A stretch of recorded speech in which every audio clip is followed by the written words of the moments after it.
이것 좀 한번 했어요. 우리 19절, 22절 다 같이 한번 읽겠습니다. 시작. 예수께서 그들에게 이르시되 혼인집 손님들이 신랑과 함께 있을 때에 금식할 수 있느냐? 신랑과 함께 있을 동안에는 금식할 수 없느니라. 22절. 새 포도주를 낡은 가죽 부대에 넣는 자가 없나니 만일 그렇게 하면 새 포도주가 부대를 터뜨려 포도주와 부대를 버리게 되리라. 오직 새 포도주는 새 부대에 넣느니라 하시니라. 아멘.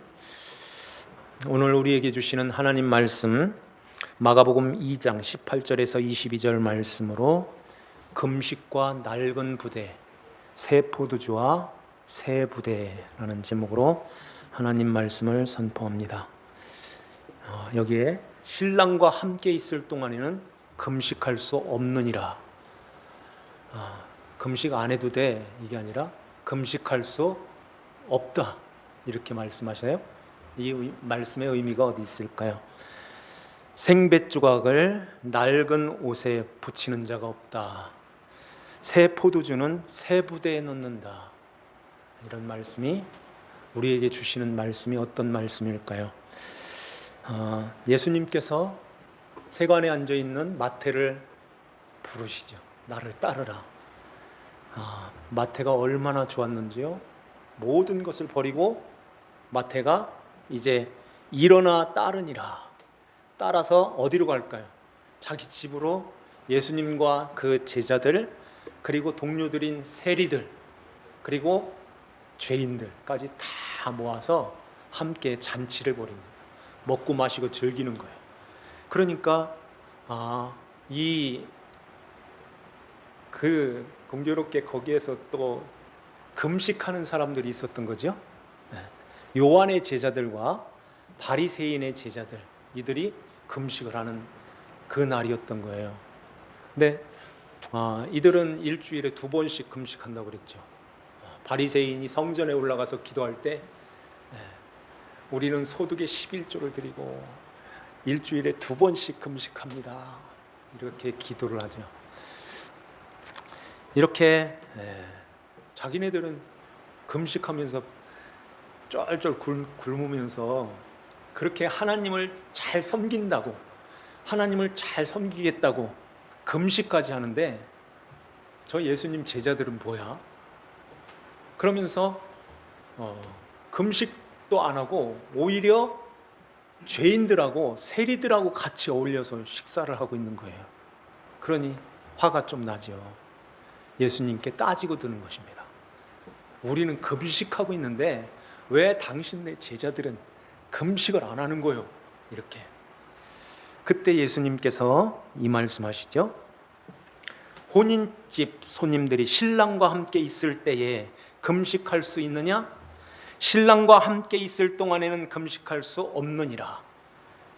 신랑과 함께 있을 동안에는 금식 안 해도 돼, 이게 아니라 금식할 수 없다, 이렇게 말씀하세요.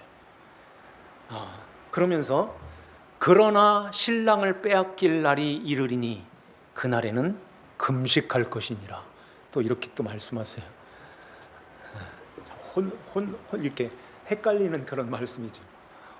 금식할 수 없다, 이렇게도 말씀하시고, 신랑을 빼앗기는 날에는 또 금식할 것이니라, 이런 또 말씀을 하시니 어떤 말씀일까요?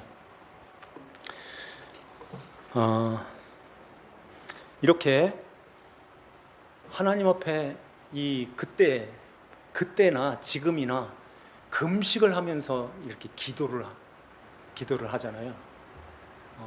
저도 신학교 다닐 때 그 무렵에 금식을 참 많이 했었어요. 우리 한 번씩 이제 경험이 있잖아요. 왜 금식을 하죠? 왜 금식을 할까요? 금식을 하면은 빨리 하나님이 더 빨리 들어주실 것 같아서요. 내가 지금 기도하는 그 제목, 기도의 그것 내용, 기도하는 그 내용을 기도하는 것이, 하나님이 내가 이렇게 막 배가 고파서 힘들어서 막 이렇게 하는데 측은히 여기서라도 빨리 들어주실 거야, 이런 생각을 갖게 되는 거죠.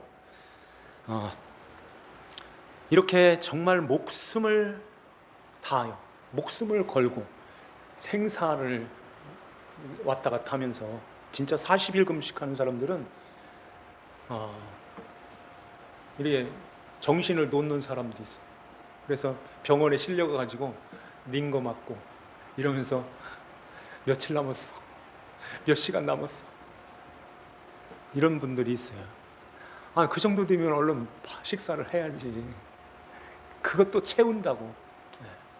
그렇게 금식하는 사람들도 있죠. 왜 금식을 할까요?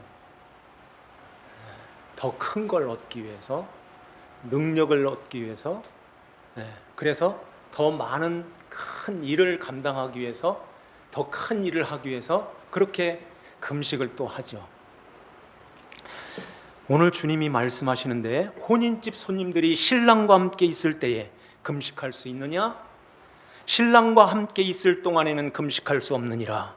신랑과 함께 있을 동안, 함께 있을 동안이라는 말은 신랑을 이렇게 가졌다는 말이에요. 신랑을 가진 자, 신랑을 취한 자, 소유한 자라는 뜻인데, 신랑이 누구세요? 예수님이시죠. 예수님을 모신 자들, 곧 믿는 자들은 금식할 수 없느니라, 그렇게 말씀하세요. 금식할 수 없다는 거예요. 그러나 신랑을 빼앗길 날이 이르리니 그날에는 또 금식할 것이라 그래 말씀하세요. 그러면 예수님을 믿는, 예수님을 영접하고 예수님을 모신 자들은, 믿는 자들이 신랑을 빼앗길 수 있어요?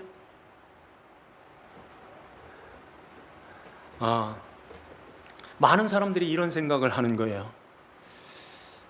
예전에는 내가 그러지 않았는데, 예전에는 내가 열심히 했는데, 열심히 예배드리고 교회 봉사도 이렇게 열심히 하고 기도도 열심히, 전도도 하고 주님 앞에 이렇게 충성하는 그런 일 열심을 했었는데 왜 이렇게 식어졌지? 왜 이렇게 힘들지? 그러면은 요게 신랑 빼앗긴 거예요?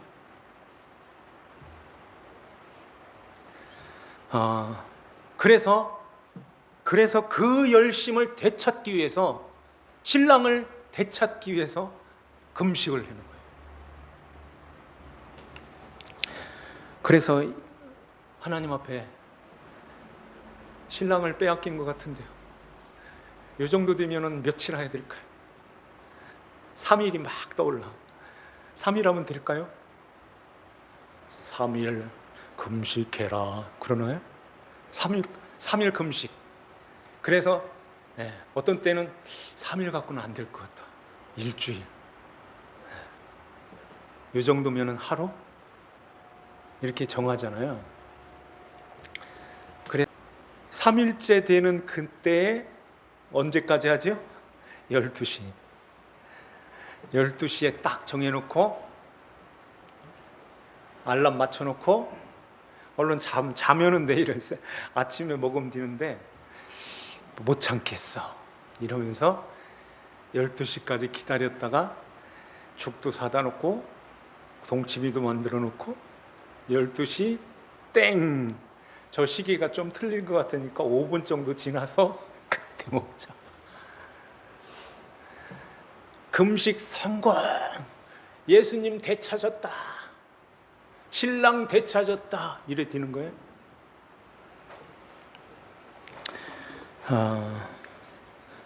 이런 금식은요, 다른 종교, 그러니까 불교나 이슬람교, 뭐 이단들 이런 데도 엄청나게 열심히 해요. 그러면 교회에서 금식할 수 없느니라 예수님이 말씀하시는데 자꾸 금식을 하려고 하는 거예요. 신랑 빼앗기는 게 그런 것이 신랑 빼앗기는 거예요? 예수 믿는 하나님의 자녀들은 신랑이 이렇게 빼앗겨지고 또 금식을 막 열심히 금식하고 열심히 이렇게 하다 보면은 또 다시 찾고 뭐 이렇게 되는 거냐고요. 네. 지금 주님이 그 말씀하시는 게 아닙니다. 우리는 육신도 마찬가지예요. 태어나는 것도 내 맘대로가 아니고 죽는 그 순간도 내 맘대로가 아니에요. 하나님께서 주관하여 주시는 것입니다. 우리의 영혼도 말할 것 없는 거예요. 우리가 예수 그리스도를 믿음으로 구원받는 거듭나는 이 모든 것이 내가 주체가 돼가지고 내가 주관이 돼가지고선 구원시켜 주세요 이렇게 해서 구원받아요? 아닌 것입니다. 마태는 세관에 앉아서 돈을 세고 있었어요. 그런데 이렇게 말씀하세요. 여기 다시 한번 볼까요? 14절에 보면 또 지나가시다가 알페오의 아들 레위가 세관에 앉아 있는 것을 보시고 그에게 이르시되 나를 따르라 그래요. 세관에 앉아 있는 거예요.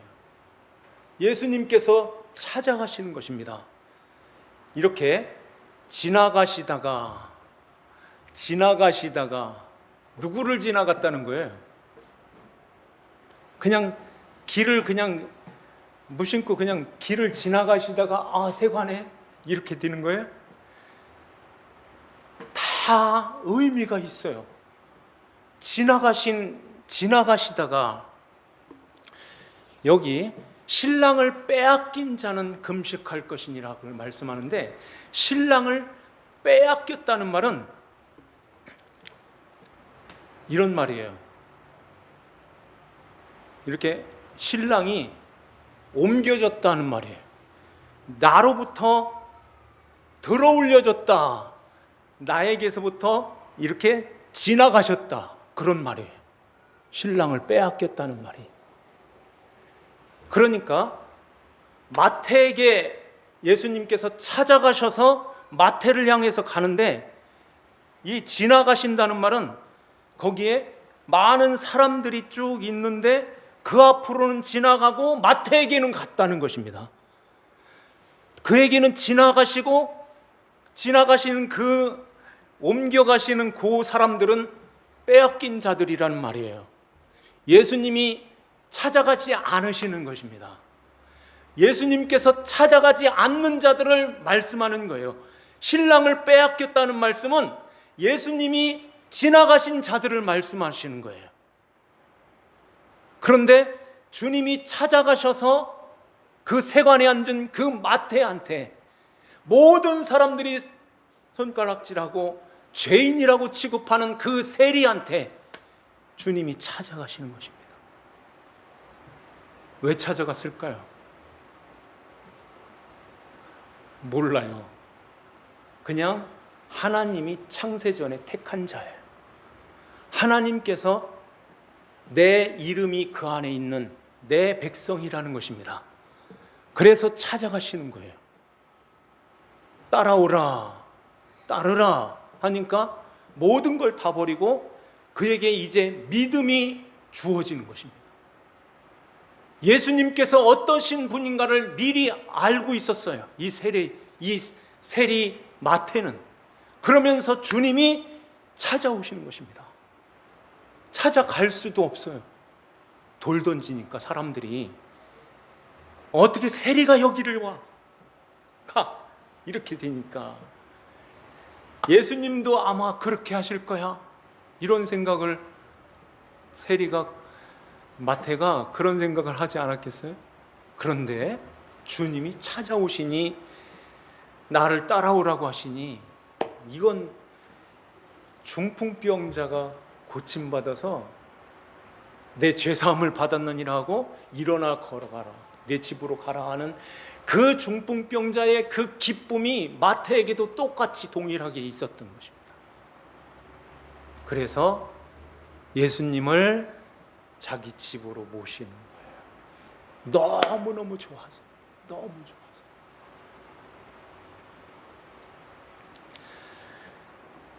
예수님을 믿지 아니하는 자들은,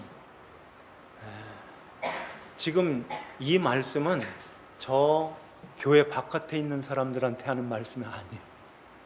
교회 안에 있는 사람들,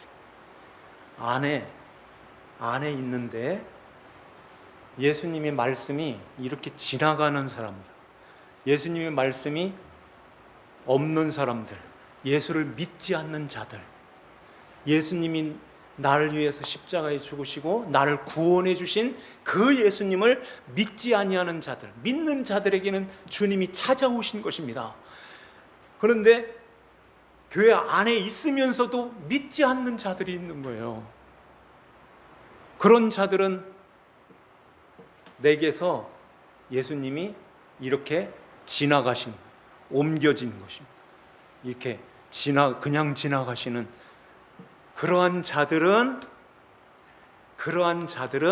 신랑을 빼앗긴 자들인데, 신랑을 빼앗긴 자들은 죽어라고 금식하게 돼. 그러는 말이에요. 죽어라고 금식하게 돼. 왜냐하면 금식이라는 것은 내가 어떤 것을 할 때, 율법을 지킬 때, 장로의 유전을 지킬 때 최고봉인 거예요. 목숨 걸고 하니까 이거보다 더 큰 하나님 앞에 하나님을 감동시키는 그것이 어디 있겠어요? 그렇게 생각하는 거예요. 그래서 내가 하나님을 위해서 내 목숨을 다하여 내가 제일 내 안에 그 욕구 있잖아요.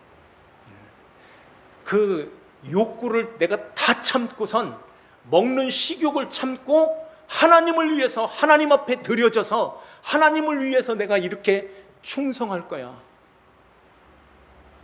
이렇게 하는데, 일주일에 2번씩 막 그렇게 하는데 하나님이 감동 안 하실까? 이게 믿음이냐 하는 거예요. 그건 믿음 아니야. 그건 아무리 그렇게 금식을 해서 많은 권능을 행하여도, 그 금식을 해서 능력을 받아서 귀신을 쫓아내고 선지자 노릇해도 주님이 모르신다는 것입니다. 안 찾아가서 하는 거예요. 그런데 이렇게 주님께서 지나가시는 자들이 있고 찾아오시는 자들이 있는데, 찾아오셨다는 거, 나에게 찾아오셔서 그 예수가 믿어졌다는 거, 내 안에 그 예수님이 내 안에 계시다는 거, 이게 얼마나 감격스러운 것입니까? 그냥 지나가셔도 되는데, 지나가시다가 그러잖아요.